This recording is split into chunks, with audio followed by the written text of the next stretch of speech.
kaduhere kuyavugwa mu makungu. Israeli yabaye igihugu cambere mu biteye imbere ku isi aho basubije abantu mu mugambi wa guma muhira mu gihugu cyose mu gukumira ikwirakwizwa rya coronavirus mu gihe abandi uwo mugera basubiye kwiyongera.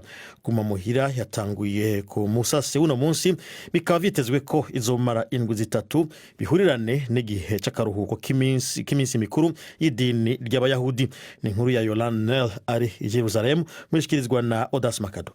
Iyi ngingo nshasha yo kugumiza abantu muhira ije mu ntango y'ihimbaza y'umwaka ujanye n'imico y'abayahudi Rosh Hashanah, ibihe bidasanzwe aho imiryango ihurira hamwe. Ibishasha kandi muri iyi ngingo nuko abanyisirayeli batarekuriwe kurenga kilometero kure y'aho baba, n'aho barekuriwe kuja ku mirimo canke bakaja gusuma no kunonora imitsi. Ingingo yo guhana intera kandi igabanya abahurira mu bibanza vy'amasengero mu masinagoge. Israeli yari mu bihugu vyashimwe mu isi ku rugero bagwanije ikiza coronavirus, ariko bikabonwa ko yari yihuse gukuraho ingingo zo gukinga, kandi ingaruka zabaye ko Israel ubu iharugwa mu bihugu bifise abandura benshi mu isi. Benjamin Netanyahu, umushikiranganje wa mbere, yagabishije ko bibaye ngombwa atazogira ikinya co gushinga ingingo zikomeye kurusha izubu. Inkuru ya Yolande Nel. Tubandanirize mu karere mu Rwanda. Uno munsi habandanije urubanza rw'umunyamakuru yigenga Focus Ndayizera na bagenzi be 13 baregwa ivyaha vyo gutegura umugambi w'iterabwoba bakoresheje ibintu biturika ku bikorwa remezo bitandukanye mu muji wa Kigali. Mu rugereko rwihariye rwa sentare nkuru y'u Rwanda ruri mu muji wa Nyanza mu manuko bw'ico gihugu, umushinjacaha yabasabiye igihano cy'igifungo ca burundu. Bose barahakana ivyaha vyose bagirizwa. Mugenzi wacu Ive Bucyana yari muri sentare. Ubushinjacyaha nibwo bwakoresheje igihe cyose cy'iburana ry'uyu munsi kugira icyo rivuga ku myiregurire y'abaregwa nyuma y'uko mwiburanisha riherutse abaregwa bose bireguye bahakana ibyaha baregwa. Abashinjacyaha bagarutse cyane ku majwi y'abaregwa nka bimwe mu bimenyetso simusiga bafite bigaragaza ko abaregwa bari mu mugambi ukomeye wo guhungabanya umutekano w'u Rwanda. Amajwi yo kuri telefone ngo yumvikanamo abantu babiri, Cassien Ntamuhanga ufatwa nk'uwari ku isonga ry'umugambi wo guhungabanya ubutegetsi, ndetse n'undi witwa Nsengimana Jean Claude wahimbwaga Tembo. Ntamuhanga yacitse gereza mu Rwanda muri 2017. Muri ayo majwi Ntamuhanga yumvikana asaba Tembo kumushakira intambi zikoreshwa mu gusatura imisozi mu bucukuzi bw'amabuye y'agaciro. Izo ntambi kandi ngo abahanga bakaba baragaragaje yuko zakoreshwa mu kwibasira ibikorwa remezo. Urukiko rwabajije igihamya ko ayo majwi ari aya Ntamuhanga. Abashinjacyaha basobanuye ko mu ifatwa ry'amajwi hari abantu bari bahari, kandi ko urukiko rubakeneye ngo batange ubuhamya batabura. Ikindi kandi ngo urukiko rubishatse rwategeka ko hiyambazwa ikoranabuhanga mu gutahura ukuri kw'ijwi rya nyaryo rya Ntamuhanga. Kuri Focus Ndayizera, abashinjacyaha bahakanye ibyo yavuze ko yahatiwe ndetse agapfukwa igitambaro mu maso kugira ngo asinye inyandiko yemera ibyaha. Bavuga ko bidashoboka. Abashinjacyaha bavuga ko bakurikije uburemere bw'ibirego, ibimenyetso n'ubuhamya bishinja abaregwa, basaba urukiko kubaha igifungo cya burundu. Abunganizi b'abaregwa basabye umwanya wo kuvugana n'abo bunganira ku gihano basabiwe n'ubushinjacyaha. Urukiko ruvuga ko bazahabwa umwanya ku itariki 14 na 15 z'ukwezi gutaha kwa 10 ubwo urubanza ruzahita rupfundikirwa. Ive Bucyana. Imigwi itwaje ibigwanisho ishika ku 70 yo mu karere ka Kivu y'Epfo mu buseruko bwa Repubulika ya Demokarasi ya Kongo iheruka gushira umukono ku masezerano yo guhagarika imigwano. Ayo masezerano yashizwe ko umukono nyuma y'iminsi 3 y'ibiganiro vyabera i Musera mu Imuresa muranunga mu karere ka Kabare. Abajejwe kwivuna abansi muri Kongo bakavuga ko iyo migwi yiyemeje gushira ibigwanisho hasi igahabwa inyigisho hanyuma ikinjizwa mu gisirikare ca leta ya Kongo. Ariko bitanguye kuvugwa Kongo hari imwe muri iyo migwi itanguye kwikura muri ayo masezerano. Navuganye n'umushikiranganje w'intara ya Kivu y'Epfo ajejwe intwaro yo hagati Lwabanji Lwasingabo, banza kumubaza niba atampungenge batewe nuko kwikura muri ayo masezerano. Ils ont bavuze ko bemeje amasezerano yo guhagarika ingwano guhera itariki 20 z'ukwezi kw'icenda. Rero numvise ko hari abayarenzeko ntibashobora kurenga ku masezerano azotangura itariki 20. Nibaza ko tuzogira ico tuyavuze ko guhera ku itariki ya 20 aho kuba imbere yaho. Uyu munsi hashobora kuvugwa ko bamwe bateye abandi ariko ntibashobora kuvuga ko barenze ku masezerano. Tumenyeshe kandi ko abarongozi benshi muri bo bari barungitse abaserukira imigwi yabo umwanya w'uko abo batumye babashikira bagashikiriza abarongozi babo icyayavuyemwo kugira dushobore kwizera iyubahirizwa ry'ibigizwe n'ayo masezerano. None Bwana Mushikiranganji, murizeye yuko ayo masezerano koko azogarukana umutekano muri ako karere k'ubuseruko? Nta mvo mfise zotuma ntizera abo bantu dusangiye igihugu. Nibaza ko bazi ivyo biyemeje.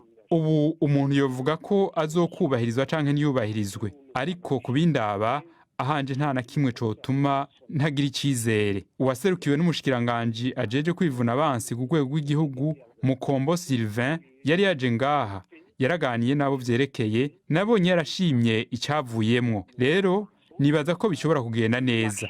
MONUSCO ifise uruhare uruhe muri ibi vyose? Izofasha gushira mu ngiro aya masezerano? Nibaza ko aho igisata ca ONU caje kugarukana amahoro muri Kongo, MONUSCO gihagaze hazwi. MONUSCO biciye ku ijambo rya Zerugi barabivuze neza ko badakeneye kumva ijambo ngo ibiganiro. Ntibakeneye kumva ijambo gushira iyo migwi y'abagwanyi mu gisirikare canke ipolisi vya leta. Barabivuze neza. Nibaza ko hari abavuze ko bisubiye kuba ibiganiro bobo batabishigikiye. Kandi no kumenyesha ko MONUSCO itari muri ivyo bikorwa. MONUSCO ntiyavyitavye. None ivyo nta mpungenge bibateye mu gihe tuzi ko MONUSCO ifise uruhara rukomeye mu kubungabunga umutekano muri ako karere? Ayo masezerano yemejwe n'imigwi yitwaje ibigwanisho na leta ya Kongo, haba ku rwego rw'igihugu canke ku ntara, ntiyemeje ayo masezerano. N'amasezerano araye imigwi igera ku 70 yitwaje ibigwanisho. Sinibaza ko iyo yoba imvo yotuma hagira umuntu uwo ari we wese agira amakenga. Twebwe turi mu ntumbero yo kurondera amahoro. Mushikiranganji w'intara ya Kivu y'Epfo ajejwe intwaro yo hagati, Bwana Lwambanji Lwasi Ngabo. Umugwi bivugwa rero ko umaze kwikura muri amasezerano yo guhagarika imigwano, n'umugwi uzwi ku izina rya Twigwaneho urangwa mu karere ka Minembwe. Uwo mugwi uvuga ko udashobora kurera amaboko kandi ivy'abanyagihugu bawo ngo biriko biranyagwa. Navuganye n'umuyobozi wa Twigwaneho Ndakize Kamasa, mbanza kumubaza icyatumye bava muri amasezerano. Yavuyemo kubera ko ivyo dusezerana ntabwo babishyira mu bikorwa. Ubushize twakoze amasezerano yo guhagarika intambara no gushaka amahoro mu karere.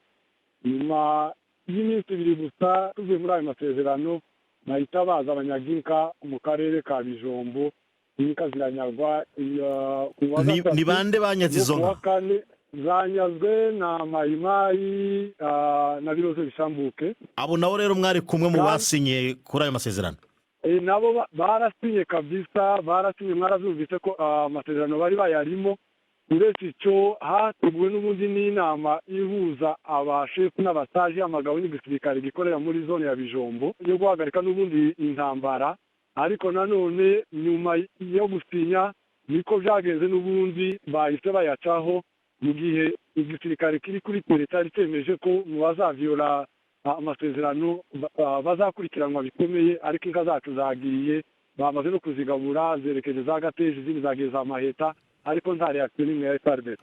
None ko twumva ko ayo masezerano mwasinye yagomba kuja mu ngiro cyangwa gushirwa mu bikorwa tariki 20 z'uku kwezi, no kuvuga ku munsi wa Mungu, urumva ntiyari bwagere. None wumva bayishe gute kandi atari bwaje mu ngiro? Ntabwo ari ukuvuga ngo ubwo iyo minsi ari taragera ko abantu bagomba gutegura kwihora cyangwa se gukomeza muri systeme yo kubungabanya umutekano.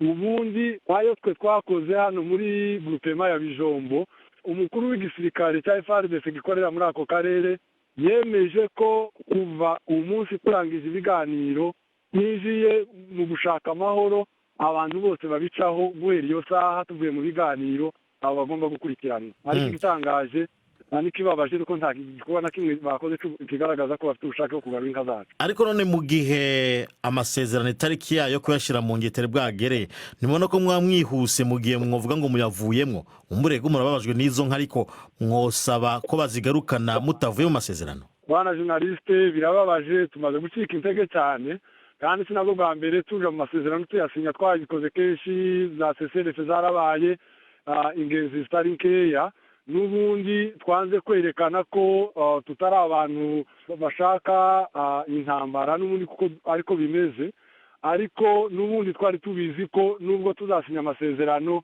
bagenzi bacu aribo baturanyi bacu ahangaha Mayimayi, Biroze, Bishamuke ntibazakira bataruzuza umugambi wabo wo kudusenya no kudukura mu karere. N'ubu ngubu niyo mpamvu twebwe tubona ko ibyo bashaka kudukorera ni distraction kugira ngo babone ukuntu bagera ku ntego yabo yo kutumaraho. Bisigura yuko rero kuva mu masezerano bisigura yuko mwebwe ubu musubiye gufora umuheto? Twebwe kabisa inka zacu turazikurikira, tuzi aho zagiye, zerekere za Gateja, izindi zagiye za Maheta, izindi zagiye mu Mibunda, aho hose tugomba kuzikurikira tukaza kuzigarura. Uwo yari umukuru w'umugwi Twigwaneko uri mu Minembwe. Urakoze Robert. Amakuru yo hirya no hino ku isi tuyahere muri Israel, aho leta y'ico gihugu iba iya mbere isubije igihugu cose mu ngingo zo kwirinda gutembera mu nzira yo gucuresha ubwandu bwa coronavirus bwasubiye kugara. Amashuri yose arugaye, eka n'ibikorwa by'ubucuruzi byinshi bigiye kugara, abantu bagasabwa kutarenga ku kilometero hafi y'imihana yabo, nubwo hari abashobora kwemererwa kuja kure yaho mu gihe bagiye gusuma ivyo gufungura canke kugura imiti. Izo ngingo zitanguye mu gihe ico guhimbaza umwaka mushasha ku kirangamisi c'abayahudi, igihe mu mico yabo imiryango ikunda gukoranira hamwe. Israel yari yashimwe ko yifashe neza mu guhosha umuzo wa mbere w'ikiza ca coronavirus, ariko ubu iri mu bihugu vya mbere ku isi birangwamwo urugero runini rw'ubwandu bwa coronavirus, kandi leta iranegurwa mu buryo iriko iravyifatamwo muri kino gihe. Icegera c'umushikiranganje ajejwe amagara y'abantu Dr. Asha Salamon yabwiye BBC impamvu izo ngingo shasha zafashwe zari nkenerwa. Birabaje kubona ibintu bigeze aho tugira muri kino gihe abagwayi bashasha bagera ku 5,500 ku munsi. Dufata ibipimo 50,000 ku bantu imiliyoni 9, kandi ibiharuro vyakomeje kuduga muri izi ndwi ziheze. Twarafashe ingingo nyinshi ariko z'ibice bice kugira tureke ibikorwa by'ubutunzi n'imibano bibandanye, ariko birababaje kubona ataco vyamaze. Rero ni ngombwa kuja ku ntambwe gukaza izo ngingo, niko no bivuga. Si kugara burundu, mugabo henshi izo ngingo zarakajijwe ku buryo bisa nko kwiyugarana. Inama y'ishirahamwe mpuzamakungu ijeje kubahiriza agateka ka zina muntu yahaye ububasha umukuru wako Michelle Bachelet bwo gutohoza ko mu matora aheruka ya muri Belarus habaye ibikorwa byo guhungabanya agateka ka zina muntu ndetse no mu bihe byakurikiye. Yasabwe gutanga icegeranyo imbere yuko umwaka urangira. Belarus na basomambike bayo aribo Uburusiya, Venezuela n'Ubushinwa byagerageje naho bitakunze kuburizamwo kizigenza mu batavuga rumwe na leta ya Belarus Svetlana Tikhanovskaya gutanga icegeranyo kirega leta ya Belarus, kimwe n'ujejwe gutanga ivyegeranyo kubiba muri ico gihugu Anais Marin. Umufasoni Marin yavuze yuko kugara imbibe nk'uko Perezida Lukashenko yashatse kubikora ngo bitazobuza amakungu gukurikiranira hafi ibibera muri Belarus. Bwana Lukashenko ntiyemereye abarorerezi b'ibihugu vya Buraya kuja gukurikirana amatora yabaye mu gihugu iwe mu kwezi guheze. Leta zunze ubumwe za Amerika zimenyesha yuko kuva ku munsi w'Imana zigiye kuzibira ubushobozi bwo gupakurura canke telechargement ibica mu buryo butangwa n'imihora ya application ya WeChat na TikTok y'Abashinwa. Ariko rero iyo mihora yoyo ngo izoguma yuguruye kugeza mu kwezi kwa 11. Umushikiranganje wa Amerika ajeje ubudandaji Wilbur Ross yavuze yuko iyo mihora ibangamiye umutekano, politike y'imigenderanire n'amakungu ndetse n'ubutunzi bya leta zunze ubumwe za Amerika. Iyo ngingo kandi ije mu gihe ikigo kijeje uwo muhora wa TikTok arico ByteDance kiri mu biganiro ku bijanye no kugurisha uburyo bwaco ku bagwizatunga b'abanyamerika. Byatangajwe na Perezida Trump mu kwezi guheze mu ntumbero yo gukingira ibiraba ubuzima bwite bw'abanyagihugu ba Amerika bishobora kuboneka hifashishijwe internet. Iyi mwumva ni BBC gahuza miryango. Abayobozi ba Kenya bategetse kugara ikibanza gicumbikira ingenzi hafi y'uruzi Mara catangiriye ibikoko mu nzira vyahora bifata buri mwaka bija kugisha mu ishamba rikingiye rya Serengeti mu gihugu kibanyi ca Tanzania. Isanamu ya video yahanahanywe ku mbuga hwaniro yatumye abantu benshi batangara, yerekanye ivyo bikoko vyagomye hakurya y'uruzi Mara igihe abakozi bo kuri ico kibanza bari bavyimiriye guca hafi yaho. Ubuyobozi bujejwe gukingira ibidukikije ku rwego rw'igihugu muri Kenya bumenyesha yuko ikambi ya Mara Ngeshe itakurikije amategeko ajanye no gukingira ibidukikije. Bwategetse yuko zimwe mu nyubako z'ico kibanza zica zisamburwa, hakaba n'ukwihweza gushasha nimba iyo kambi ibereye kuba muri ico kibanza koko. Taiwan imenyesha yuko Ubushinwa nako bwarungitse amato y'intambara agera kuri 18 hafi y'iryo zinga, bigahurirana nuko wari umunsi wa mbere w'urugendo rw'umwe mu bategetsi bo hejuru ba leta zunze ubumwe za Amerika i Taipei ku mugwa mukuru wa Taiwan. Inkuru ya Michael Bristow mishikirizwa na Fenanga Kwaye. Ubushinwa bwarakajwe n'urugendo rw'umwe mu byegera by'umushikiranganji wa Amerika ushinzwe imibano n'amahanga Bwana Keith Krach. Bwana Krach araza kugirana ibiganiro n'umukuru wa Taiwan Tsai Ing-wen. Uyu munsi Beijing ikaba yatangaje yuko iza kugira imyitozo ya gisirikare mu ruzi rwa Taiwan Strait. Ubwo rero leta ya Taipei ku murwa mukuru wa Taiwan yavuze yuko hari amato menshi arasa ibisasu n'indege za gisirikare zagurutse zigana muri icyo kirwa, maze ubutegetsi bwa Taiwan buhita butegura indege zabwo za gisirikare nabwo. Ubushinwa bwemera yuko icyo kirwa kiri ku butaka bwabwo, bityo bugashishikariza abategetsi b'abanyamahanga kutahagera, nubwo bubona yuko buha uburenganzira Taiwan kwemerwa n'amahanga. Kugeza mu kwezi gushize, Amerika yari imaze imyaka myinshi itohereza umutegetsi wo mu rwego rwo hejuru muri Taiwan. Ndangirize muri Mali, aho ubumwe bwa Afrika buhamagarira akagwi k'abasirikare bafashe ubutegetsi muri ico gihugu mu kwezi guheze gushiraho bidatevye abayobozi b'abanyagihugu basanzwe kugira ngo barongore ikiringo c'amezi 18 y'ifata kibanza yerekeza ku matora. Umukuru w'inama y'ubumwe bwa Afrika ijejwe amahoro n'umutekano Ismail Chergi yabahamagariye gusubira kugendera kwibwirizwa shingiro. Ako kamo kiwe gakurikiye ako baheruka gutegwa n'abategetsi bishira hamwe ry'ibihugu by'uburengero bwa Afrika CEDEAO riherutse gufatira ibihano Mali inyuma yaho Perezida Ibrahim Boubacar Keïta akuriwe ku butegetsi. Ako kagwi ka gisirikare karahuye n'abategetsi ba Afrika y'uburengero muri iyi ndwi, ariko abanyamakuru bavuga yuko atamforo iboneka gafise yo gushira ubutegetsi bw'ifata kibanza mu minwe y'abanyagihugu basanzwe. Robert arakoze Florentine Kwizera.